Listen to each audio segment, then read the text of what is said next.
ইরানে সামরিক অভিযানের সিদ্ধান্তের পর এক নতুন অগ্নি পরীক্ষায় পড়েছে মার্কিন অর্থনীতি।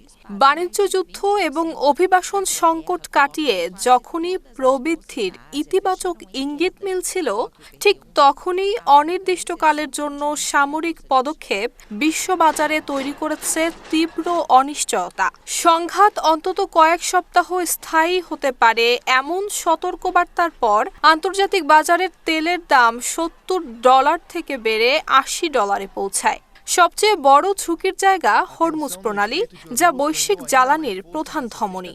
এই পথ দীর্ঘমেয়াদে বন্ধ হলে তেলের দাম $120 ছাড়িয়ে যেতে পারে। নিজস্ব উৎপাদন থাকলেও বৈশ্বিক সরবরাহ চেইন আর মূল্যস্ফীতির প্রভাব পুরোপুরি এড়াতে পারবে না যুক্তরাষ্ট্র। সাম্প্রতিক এক জরিপে দেখা গেছে প্রায় 60% শীর্ষ নির্বাহী ভূ রাজনৈতিক উত্তেজনাকে বড় ধরনের ব্যবসায়িক ঝুঁকি হিসেবে দেখছেন। বিশ্ব অর্থনীতি নিয়ে যে আশাবাদ তৈরি হয়েছিল সেটিও এখন প্রশ্নের মুখে। অর্থনীতিবিদরা বলছেন, বছরের শুরুতে যে পুনরুদ্ধারের ইঙ্গিত দেখা গিয়েছিল, নতুন নিয়োগ, বিনিয়োগ বৃদ্ধি এবং স্থিতিশীল মুনাফা, তা এখন ঝুঁকিতে। চলমান বাণিজ্য যুদ্ধের সঙ্গে যদি দীর্ঘমেয়াদী সামরিক সংঘাত যুক্ত হয়, তবে তা বৈশ্বিক স্থিতিশীলতায় বড় আঘাত হানতে পারে। প্রভাব কতটা গভীর হবে তা নির্ভর করছে তেলের দাম কতটা বাড়ে, সংঘাত কত দীর্ঘ হয় এবং ইরানের অভ্যন্তরে রাজনৈতিক অস্থিরতা তৈরি হয় কিনা তার উপরে। RICL TMX, যুগের পর যুগ স্থাপনা থাকে মজবুত।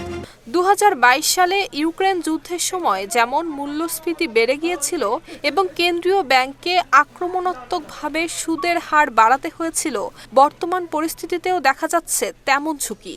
বিশ্লেষকরা বলছেন, যুদ্ধ দীর্ঘায়িত হলে মূল্যস্ফীতি বাড়তে পারে, প্রবৃদ্ধি কমতে পারে এবং সুদের হার কমানোর পরিকল্পনা পিছিয়ে যেতে পারে। আরেকটি বড় আশঙ্কা হলো অপ্রতিসম পাল্টা হামলা, সাইবার আক্রমণ, প্রক্সি যুদ্ধ কিংবা জ্বালানি স্থাপনায় ড্রোন হামলা।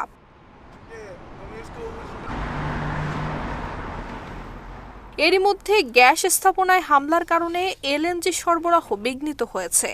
সংঘাত যদি ইরাক সহ তেল উৎপাদনকারী দেশগুলোতে ছড়িয়ে পড়ে, তবে বিশ্বব্যাপী উৎপাদন নেটওয়ার্ক ভেঙে পড়তে পারে। একদিকে মূল্যস্ফীতি, জ্বালানি সংকট, অন্যদিকে প্রবৃদ্ধি হ্রাস আর সম্ভাব্য মন্দা। সব মিলিয়ে মার্কিন অর্থনীতি এখন দ্বিমুখী ঝুঁকির সামনে। নুসরাত জাহান মেহেক, ঢাকা পোস্ট।